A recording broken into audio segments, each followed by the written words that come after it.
China goes to the dark side of the moon, that is. Welcome to Plain English, the podcast that goes at the right speed for English language learners. Listen now and read the transcript online at plainenglish.com. Now, here's Jeff, your host for today's episode. Welcome back to Plain English. I'm Jeff. JR is the producer, and this is Plain English, the best podcast for learning English. That's because we speak English at a slower speed here. Not too slow, but we give you just enough space in between the words to understand what they all are. And if you need some extra help, that's okay. There's always the transcripts. Today's transcript is available online at plainenglish.com/119 since today is episode number 119. By the way, I got a good audience reaction to the New Year's resolution episode we did a few days ago, so I wanted to share a little bit more with you about that. You remember I said there were some good habit tracking apps out there? I used one a few years ago, but gave up on it after a while. So I went back to see what's new, and I tried a few out. The best one I have found so far is totally free, and it's called Strides, Strides, Strides. This one has worked out the best for me, so if you're looking for an app to help you track your progress on habits or resolutions, check out Strides. Speaking of New Year's, I also saw a funny cartoon on the website of the New Yorker magazine last week, and I think you'll like it. I'll put a link to it at plainenglish.com/119 so you can see the full cartoon. But basically, the idea is it might be the new year, but you're still going to keep doing some things that you shouldn't do regardless. The cartoon is called Mistakes You're Going to Keep Making Forever. So the cartoon has a bunch of different panels to it, a bunch of different parts, and each part is one bad thing that you've been doing that, let's be honest, you probably won't stop doing just because it's 2019. So here are a few of them. First up, ordering too much food and justifying it by saying you'll eat half of it the next day, but then you eat it all anyway. And it's got a picture of a guy who has clearly overeaten, lying flat on his back. I'm guilty of that sometimes. Here's another one I like. Picking a song at karaoke with a long musical interlude. The musical interlude is the part of a song with no lyrics, no singing. Not a good karaoke choice if your song has a long musical interlude. It's got a drawing of a girl standing awkwardly on the stage, holding a microphone, waiting for the words to start again, and everyone in the audience is bored looking at their phones. How about introducing yourself to people you've met before? Oh no, that's a bad one, and I'm guilty of that one sometimes. One more, there's a picture of a guy lying on a couch with an annoyed look on his face. The caption says, watching a show that's been bad for 3 seasons, hoping that this is the episode where it all turns around. We've all done that, right? We just keep hanging on, hoping it gets better. By the way, JR, if you're listening, you can attest to this one. The last cartoon in the series is 100% me. I won't tell you what it is. You have to go to see that one to get why it's funny. So head to plainenglish.com/119. See the link for these cartoons. They're funny. Mistakes you're going to keep making forever.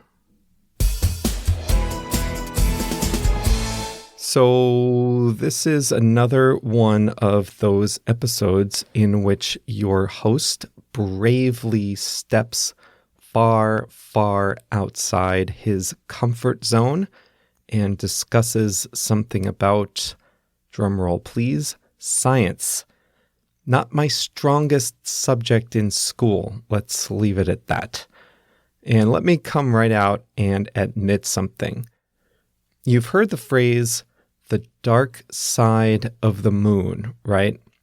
Well, until today, stop laughing. Until today, I thought the moon spun around all the time just like the Earth, so that the dark side is just the side that's not facing us at any given moment. So I thought we'd see all sides of the moon just at different times. Yeah, no, that's not how it works at all.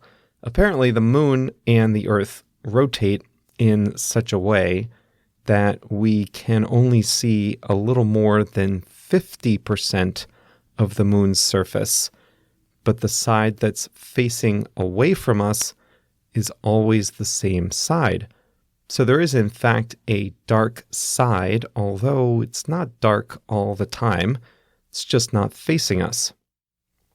Anyway, for as much as we've explored the moon, the far side has been a mystery.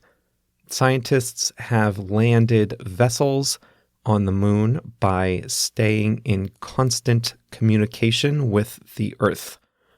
Landing a device, even an unmanned spacecraft, on the far side has heretofore been impossible. But the Chinese have done it. They successfully landed the Chang'e 4 spacecraft on the far side of the moon, right here in early January, and they did it autonomously, meaning it landed all by itself without being controlled by anyone or anything here on Earth. After the Chang'e landed, a ramp opened up and a small rover called the Yutu-2, or Jade Rabbit 2, drove off the ramp and began exploring the moon. The purpose of this trip is to explore the surface, take samples, learn about the minerals that might be up there, and to measure the radiation from the sun that hits the moon's far side. In other words, to learn more about that part of the moon that is invisible to us. One surprise from the American and Soviet missions in the 1960s and 1970s is that water is abundant in the moon's surface. One objective of this mission will be to discover how and why water exists there. Scientists think the actual geology on that part of the moon is different from the part that we have already explored, so there is a lot to learn. China plans to send another vessel to the moon, the Chang'e 5, to take the samples back to Earth. The spacecraft landed in the moon's South Pole Aitken Basin, which is a big crater. Scientists think the moon formed after a planet-sized object crashed into Earth millions of years ago, ejecting material that was once part of the Earth into the solar system. The current theory suggests that the moon is made of material that was once part of the Earth, and the Chinese tests are likely to shed more light on that theory. The mission will also be useful for exploring deeper into space.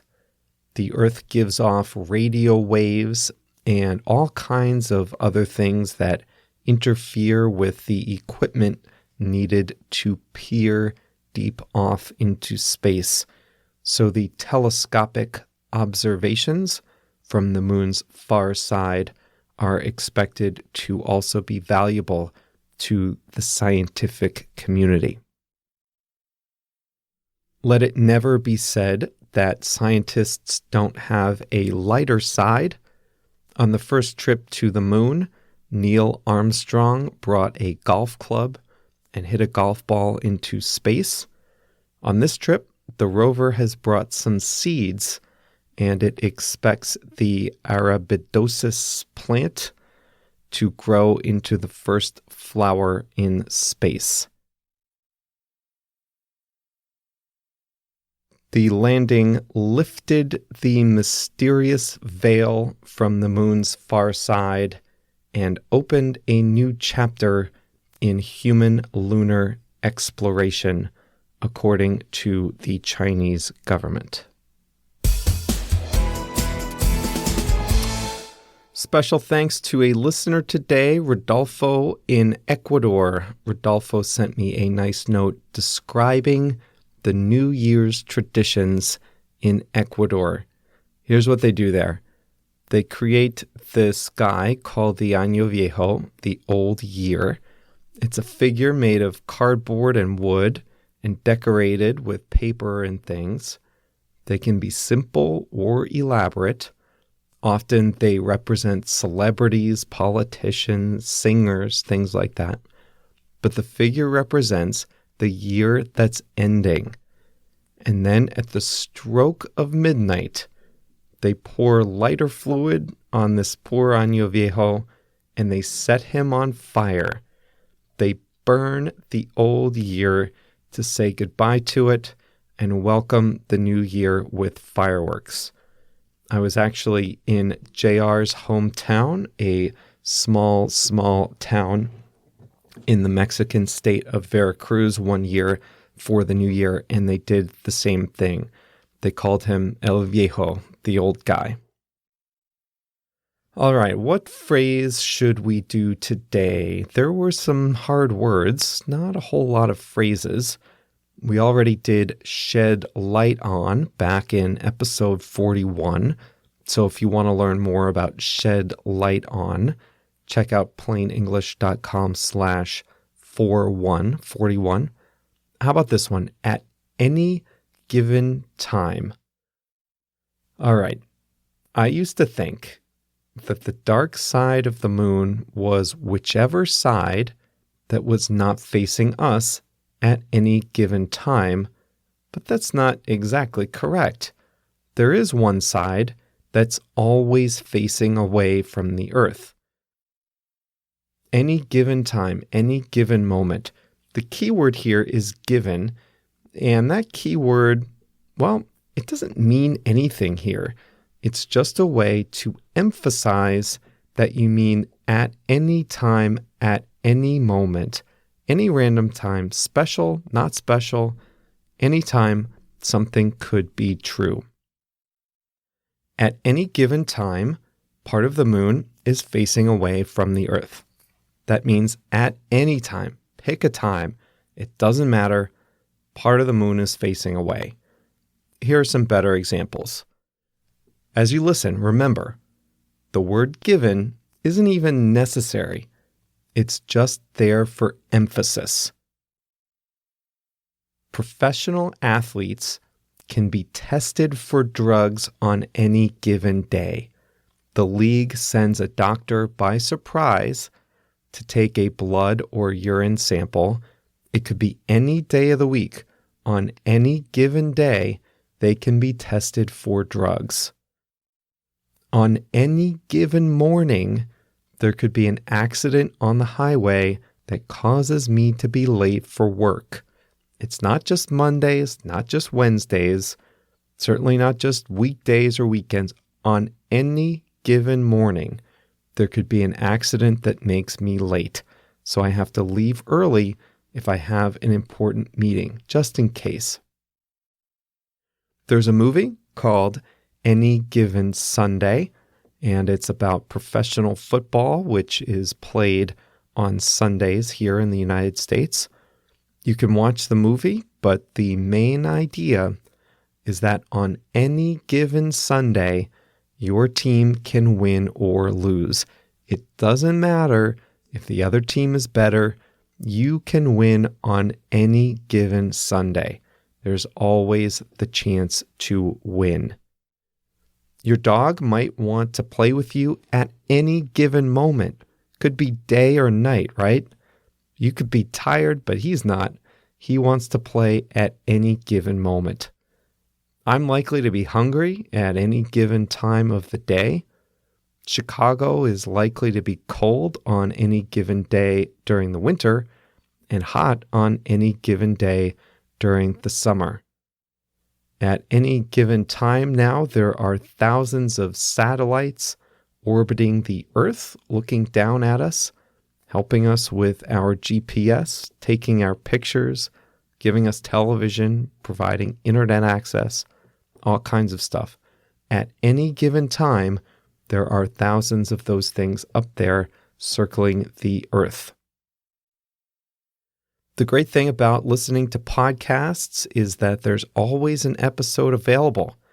At any given time, if you want to practice your English, just head to plainenglish.com and you can explore all the old episodes. You can go one by one using the URL, or just explore the topics by category on the website. That's all JR, by the way. He puts the episodes into categories. And if an episode doesn't fit, he'll create a category just for that one.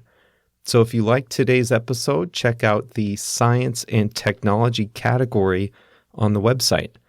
In any given category, there are plenty of episodes to explore.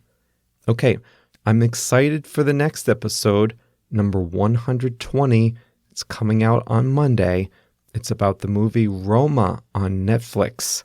So if you've been wanting to see that one, watch it this weekend. You won't regret it, and we'll talk about it together on Monday.